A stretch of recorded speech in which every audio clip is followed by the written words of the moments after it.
How's it going, everybody? Thank you so much for joining us here on Camp Puga. We're so excited to feature this next summer special. It'll be our second to last summer special as everybody goes back to school and we start with this journey of a brand new year. So this week I'm bringing you a bread pudding, and the reason I decided to do this was because over the summer you're going to end up having a lot of bread, probably left over from a cookout, hot dog bread, hamburger bread, or any loaf bread you can actually use to make this recipe. So I have some hot dog bread left over from our 4th of July weekend. It's still not bad, and it's probably really stale, and it's the perfect kind of bread to actually use for a bread pudding. So the bread pudding comes with a really simple recipe. It's just basic bread. I have a package of hot dog bread here that I'm going to use. I probably used about, I should have counted them. Probably this will be my 6th bread that I'm using for a 9x12 pan. So 9x12 pan probably takes about 6 of these bite-sized pieced or cut up bread. And then I'm going to be using 6 large eggs. I have 4 cups of whole milk. I have a cup of white sugar, 2 teaspoons of vanilla extract, some ground cinnamon, some nutmeg, and then I have my pan here that I will be greasing my pan to make sure that it doesn't stick when I bake it. I am going to bake this for about 40 to 45 minutes. The first 20 minutes I am going to cover it with the foil so it doesn't brown too much. And then I'm going to go ahead and take off the foil after 20 minutes and let it bake for another 20-25 minutes. And I'm going to bake it at 350 degrees Fahrenheit. So it takes about 40 to 45 minutes to bake. It's a quick, simple, easy recipe. You can go ahead and combine this with a lot of different things. You can add some more cinnamon in it. You can add some adult flavorings to it if you're an adult doing this for your family or you want to do it for a dinner night. Please let me know either in the comments or shoot me an email, and I can go ahead and give you an alternative recipe for you adults that want to try something new. Also, even if you were to include it, if you were going to add like a bourbon or a whiskey or something different, adding it into it, when you're baking it in here, you're going to bake out all of that alcohol. You're just going to leave the flavoring. So actually a bourbon is really, really good with this recipe. But if sometimes the kiddos aren't going to really like those ingredients or that recipe, so you can just do it plain and simple if you like. You can do it plenty of different ways. But let's go ahead and get started. I have a big bowl here. Again, I am going to mention the ingredients as I go. I am going to go ahead and cut this up first, just because we are going to cut it up into bite-sized pieces. So I have my hot dog here. This is where you would pretty much open it up. Well, actually on this side. I'm not going to go ahead and open it up. What I'm going to go ahead and do is I'm going to slice it down the middle.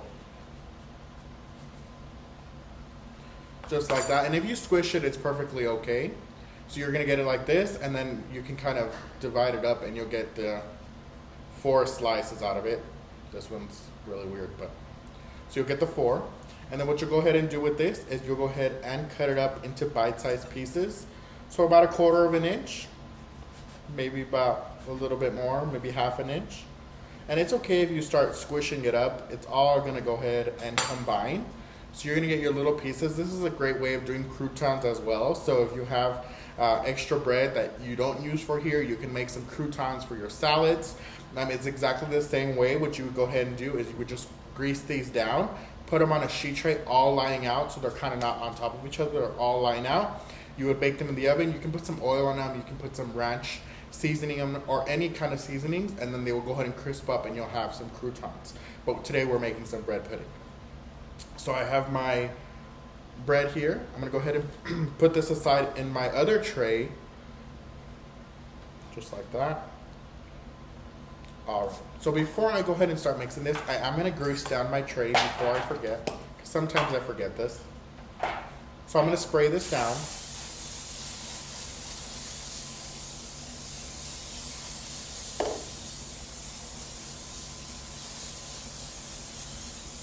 You do want to be pretty generous with that spray because you are going to want to make sure that that bread pudding comes out when you cut it. Now this bread pudding is really simple to pair it with a lot of other things. You can pair it with some ice cream, some strawberries, some strawberry jam. There's a lot of different things that you can pair this recipe with. So make sure you spray down that as much as possible.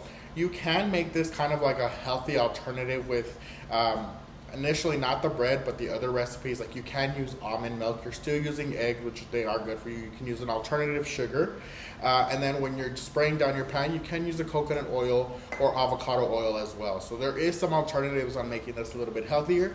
You can make like a keto bread, and then you can go ahead and cut that up and do the same thing and turn this all into a keto recipe or an alternative recipe. All right, so let's go ahead and start mixing our ingredients here. So I do have my eggs here, and I have 6 large eggs. What I'm gonna go ahead and do is I'm gonna mix them up here and then throw them in.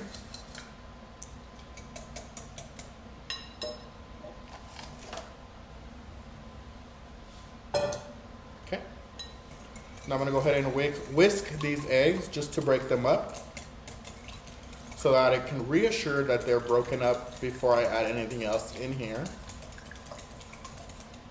Again, this is a really simple, quick recipe. If I wasn't talking so much, it'd probably be like a 5-minute recipe. Alrighty, so I have my 6 eggs, large eggs in here. I'm gonna go ahead and add my 4 cups of milk. Now this 9 by 12 pan is a pretty small pan. It's probably like 3 to 4, about 2 to 3 inches deep. So I actually can do 2 of them. So if you do have a lot more bread, I'm gonna have a lot left over for 1 pan. So I'll probably end up making 2 recipes, doubling my recipe, which you can do as well. With this recipe, you'll probably get 2 of those pans. Okay, so what I'm gonna go ahead and do is I am going to add my ground cinnamon and my nutmeg.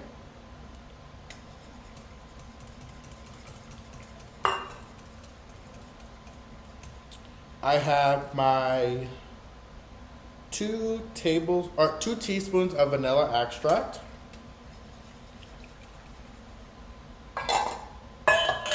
And then I have my 1 cup of white sugar. And then we're just gonna add all this in and mix it up. Now remember, you are gonna wanna preheat your oven at 350 degrees. Again, this is a pretty good amount of custard for your bread pudding.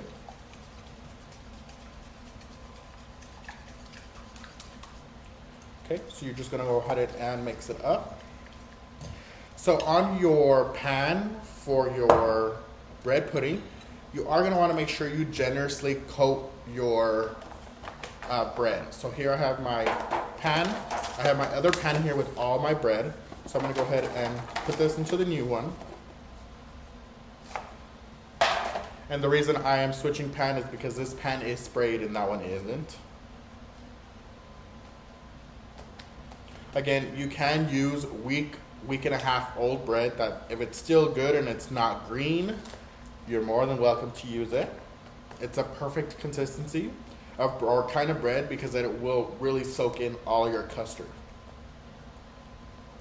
Now you can do a little bit of 2 things. You can either keep just the seasonings here and mix them all up, or you can wait until you pour your custard into your bread here and then put your seasonings on top. You can do it however you like. It's up to you.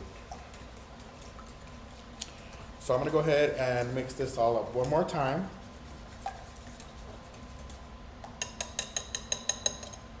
Okay, and what I'm gonna go ahead and do is I'm going to get a measuring cup.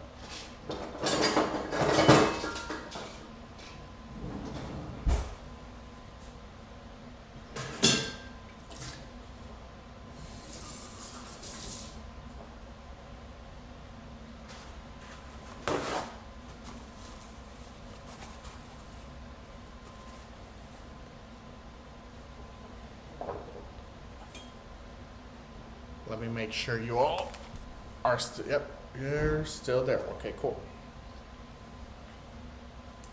So I'm gonna go ahead and grab a measuring cup.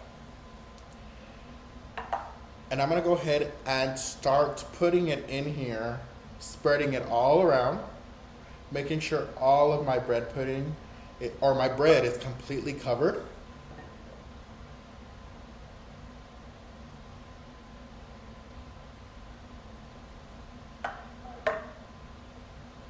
This might actually just do one.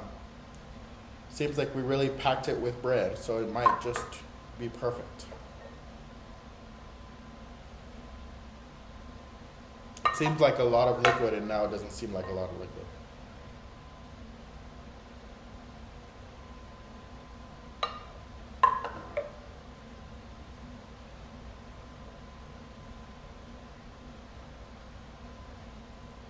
So what is going to help is if you pack your tray up with as much bread as possible. I mean, even if it's showing out of the pan, it's okay, because it is going to soak down into it, so it'll be all right.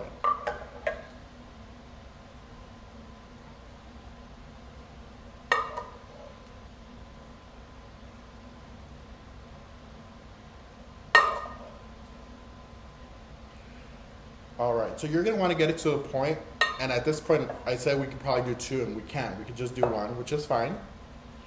You're gonna wanna get to the point where you're pretty much seeing the custard come up from the bottom.